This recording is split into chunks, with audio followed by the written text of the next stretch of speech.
And Gordon Chang, now he's a senior fellow at the Gatestone Institute. Gordon, before we get into this, I want to pull up the State Department warning, which came out on Friday.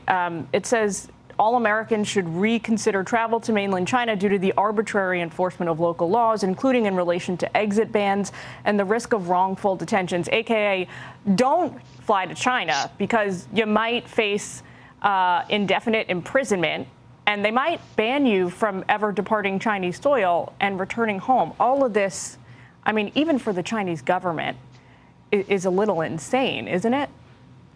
Well, it certainly is. You know, for a decade, China has been taking Americans as hostages. This really became very clear in 2018 when China grabbed the two Michaels, two Canadians, in retaliation for the United States asking for the detention by Canada of an executive.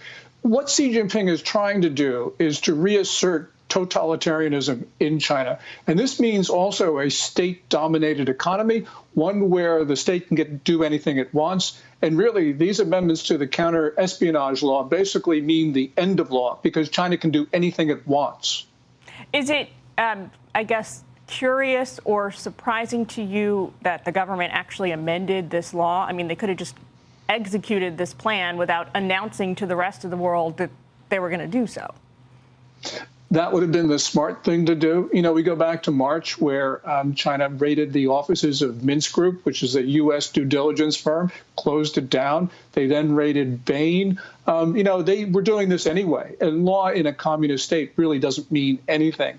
But, you know, it's curious, but I think that Xi Jinping believes that he needs to rule by law. And so, therefore, he is going to use every tool at his disposal because he thinks he can get away with it, which in the end of the day is not smart, because we do actually believe laws matter, but he doesn't. So he is using the full extent of state power right now. So given the caution from the State Department, what would you advise Americans on the ground in mainland China right now to do? I mean, civilians, whether they're there for work or a holiday, how can they sort of try and not run afoul of this new law? There's no way to not run afoul of the law if you're in business. And indeed, if you're in China anyway, even as a tourist, you can be picked up for reasons or no reasons at all. And so it has not been advisable for Americans to stay there. Xi Jinping, as a matter of policy, has been promoting and encouraging xenophobia. And this has been really strong anti-foreigner sentiment. So, you know, it may not even be the state attacking a foreigner. It just may be some person feeling, you know, that the state is going to encourage this. And so they're going to go out and do something. There is a long history of anti-Americanism, of anti-foreignism in China, and Xi Jinping is just stoking it. Yeah. Well, we certainly wish any Americans there or traveling there imminently the best. Gordon, got to leave it there, however. Thank you so much, and happy 4th to you. Happy 4th, Jillian.